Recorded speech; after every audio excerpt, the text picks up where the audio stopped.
Hi everyone, my name's Stephanie. In this video, I'm going to give you 3 things that you can start doing today to help the little reader in your life. These things aren't going to cost you a thing, and you don't need to be a teacher to be able to do so. Let's get into them. So, a quick summary of what we're going to cover. Number one, we're going to talk about hearing sounds in words orally, super important. Number two, we're going to then look at learning letter names and sounds and how to do that with your child. And number three, how to actually get them to read words. So, giving them letters that they already have mastered and getting them to blend words. So, we'll cover all that in this video. Okay, so the first thing we're talking about is hearing sounds in words orally. So basically, if you said to a child, "What word am I saying?" Map. We want them to be able to say map. So it's all done orally. There's no letters involved or anything. We just speak it to them. Here's another example. What word am I saying? Dog. We want them to say dog. So basically, you're going to give them a 3-letter word. So it's usually a consonant, vowel, consonant word. So words like cat, dog, pig, sun, fun, map, mop, those kinds of words. You're going to give them the sounds and we want them to blend them together. Here's one more example. What word am I saying? Log, log.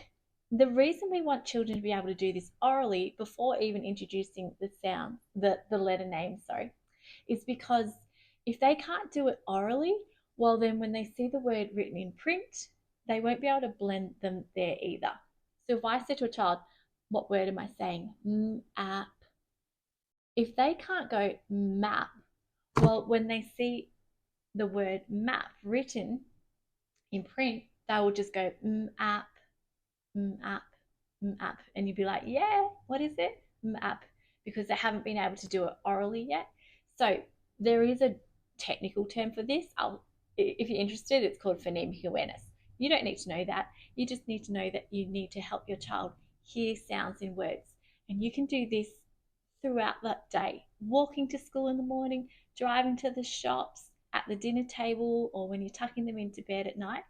You just give them some examples for them to practice blending orally.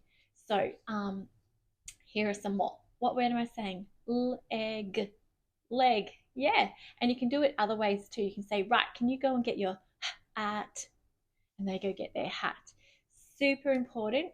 As a teacher of many years, I never really understood quite how important it was for our beginning readers. I do now. So if there is one thing you can start doing today to help your child with their reading, it's to work on this oral blending. If you're suddenly thinking, "Oh boy, I should be taking notes," don't worry, I have a free guide for you. So I've given you lots of examples in the guide. So don't worry about taking notes right now. So that is blending sounds together. There is another thing that I want you to practice with your child as well. It's the reverse. It's taking sounds apart. So for example, if I said to a child, the word is cat, I want them to go cat, cat. Or if I say um, log, I want them to go log. So it's the reverse of what we were just practicing. It's where you give them the word, the 3-letter word, the consonant, vowel, consonant word, the same words that you used earlier, but you want them to break it apart. This is called, the official term is called segmenting. You don't need to know that. You just need to know that you give them the word and they separate it into its sounds. The reason this is super important is because it really helps children to become good spellers. So when they do get to writing, if they can't hear the sounds in the word, well, they're not going to be able to write the sounds in the word either. So that's why it's important. Reading and spelling go hand in hand. They're really important. It's important that we practice both skills. So let's get back to it. You can do this in the car as well. You can do it on the way to school. You can do it at the same time that you do the blending one. So you give them a word and you get them to break it apart. Initially, they might struggle with this, so you could do it together. So if I had my child in front of me, I like to hold their hands and just say we're doing sun. I go sun, they say sun, and then together our hands go sun, and we do a few like that. Fun, fun, fun. So you can definitely do it with your child to help them. So yes, in a nutshell, we are going to practice oral blending. So that's putting the sounds together to hear a word. So I give the child the sounds. So if I say to them, rug, we want them to say rug. And we also want to then do the reverse. We go, okay, now we're going to break the word apart. The word is rug, rug, rug. So those are two things that you can start doing today. I promise you they are going to have a big impact on your child's ability. They are known to be precursors to reading and spelling. Okay, so now we're up to tip number 2, and it's all about teaching your child the letter sound relationships. So this is referred to as phonics, but you don't need to know that. All you need to know is that we're going to teach our child the letter names, and we want them to learn the sound that these letters represent. So how do you do that? Well, generally you want to choose about maybe four sounds at a time, and really focus on those letter sounds until your child has mastered them, and then you can bring in the next lot of sounds. In my guide, I've got a suggested order that you might introduce them. Basically, you just want to remember to focus on those more common sounds initially, and save those less common ones like Q and V for the end. Okay, so you'll notice that I haven't gone out and bought anything fancy. You don't need to. You can just get some paper and make some little flashcards yourself. You could use a mini whiteboard as well if you have one. So when you're introducing letter sounds to your child, there's a few things you want to teach. The name, the sound that it represents. You also want to make sure that they articulate it correctly, and also how to form the letters. Okay, so there's a bit to cover, but when you are introducing letter sounds to your children, you need to be really explicit. Okay, don't leave anything to chance. Watch how clear I am in explaining it all. Okay, so here is the letter T. Today we are going to learn the letter T. This is an uppercase T, and this one's a lowercase t. The name of this letter is T. The sound that this letter represents is T. Can you do that with me? T. You might hear T at the start of table. Table. T. T. To make the T sound, it's a very short sound. It's not T. We don't want to do the T. We've got to clip it. It's just right short. T. That's it. Well done. And then you would also teach them how to form the letter as well. You might have heard me say that you want your child to master the letter sounds, but what does that mean? Basically, you want your child to go P. If a child has to go P, then they haven't mastered it yet, okay? We want it to be instant. The reason is that when they start seeing the letter in print, if they have to really think about what sound it makes, then when they're decoding that word, they're going to forget the sounds that came before it. So yeah, to master it, it needs to be instant. That's it. Okay, so how do you get your child to learn the letter sounds? Well, you don't just have to be like this. I mean, it is good to review with flashcards, but make it as fun as possible. Okay, so just say you're learning these 4 sounds at one time. You can make it super fun. You can put these sounds up around your garden, and you can go, okay, run to A. Your child runs to A. Okay, now hop to P. They have to run to P. You could even say, okay, I'm going to give you a word that starts with this sound. Run to that sound. Astronaut, astronaut. And they have to run to the A.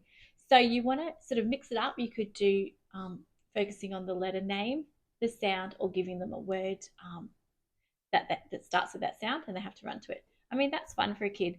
Other ideas are to focus on the sounds that they have already mastered. So the current ones you're learning, and perhaps the previous ones they've already done. Write them out on like big poster paper or chart paper, depending on what your child's into. Like if they love Lego, grab a little Lego man. If they love dinosaurs, grab a little dinosaur. And it's as simple as this. Okay, so you have the chart with the letters on it. Okay, put your little Lego man on. Okay, now move him to. So really, if the most impactful way you can teach your the sounds with your child is to do it in a way that they are having fun. They don't even realize that they're learning. You know, there are so many different ways you can get out. You know, your oven tray, fill it with some salt. Okay, stay with me. So get out like a little oven dish, put salt in it, and your child can just use their finger to form the letters in there. So they can make the letter S. They can even use like a little paintbrush to form the letters in the salt. So there are many ways you can make it fun. It doesn't have to just be this drill a um, any way you can make it fun for your child is going to be really beneficial for them. Okay, now we're up to the third tip, and this is how to get your child reading words using the letter sounds that they have already learnt. Okay, so here we go. Just say your child has learned these sounds. You, again, don't need anything fancy. You can see I've just used blue tack on some paper. So this is when you're going to start to model for them how to read words. So you're definitely going to model it for them, and then you're going to support them with doing it as well. So just say you've got these sounds mastered. Make a short word, a 3-letter word. Make sure it's got a vowel in the middle. And you're going to show them how to read this word. So what you want to do is put your finger under each letter, say the sound, and then you're going to run those together. Okay, here we go. In, tin. Okay, can you see what I did? I'll do it one more time. In, tin.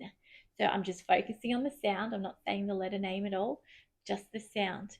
Now, you can then say, okay, let's do it together. In, tin. Now, if your child is having trouble with blending those together, there are 2 things you could do. Number 1, make sure you do that hearing sounds in words that we talked about at the start of the video. They might need lots more practice doing it orally. But this other thing I could suggest is just covering up that last one and just focusing on the first 2. T, E, T, tin, tin. Okay, so that's another strategy you could do. But yes, once you've learned, your child has learned a handful of sounds, so long as you've got a vowel to work with, there are lots of words you could make. Okay, so I can see one right here. All right, so let's do it again. Cap. So basically, you're going to just focus only on the sounds that they've mastered. Don't introduce any sounds that they haven't mastered yet. Just the ones that they have, and get them practicing. We call it decoding. You don't need to know that though. They're basically sounding it out and blending it together. Cap. Okay, so this is the next step. So well done if you stuck with me for this long. Yay, we're at the end of the video now. So let's just recap those 3 things that you can start doing today to help your child with their reading. So number 1 was that oral blending. So when you're giving your child the sounds and they have to blend it together to say the word. So remember to pick a 3-letter word. It's got to have a vowel in the middle.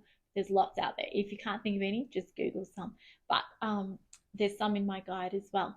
Basically, you're going to give them the sounds and they blend it together. Okay, here we go. T, an, tan, tap, tap. So they're going to blend it together. The other thing you're going to practice is giving them the word and having them break it apart. So you'd go tap, tap, tap. Okay, so that's all about hearing sounds and manipulating sounds orally. Tip number 2 was about phonics. So that was learning the letter names and sounds. Remember to pick just a handful of sounds at a time and really master those. Try and think of fun ways that you can practice those with your child. And then once they've mastered those, you could introduce the next lot of sounds. And the 3rd tip was all about reading. So putting those letters that they have mastered, putting them together into a short word and model blending. So you're going to sound it out. You're going to say each sound and then run it together. Okay, so those are 3 things that you can do today that will start having a really big impact on your little reader. If you need any other tips or advice, be sure to check out my website, lovingthelittlelies.com. I've got lots of resources there for parents. Have a great day, everyone. See you soon.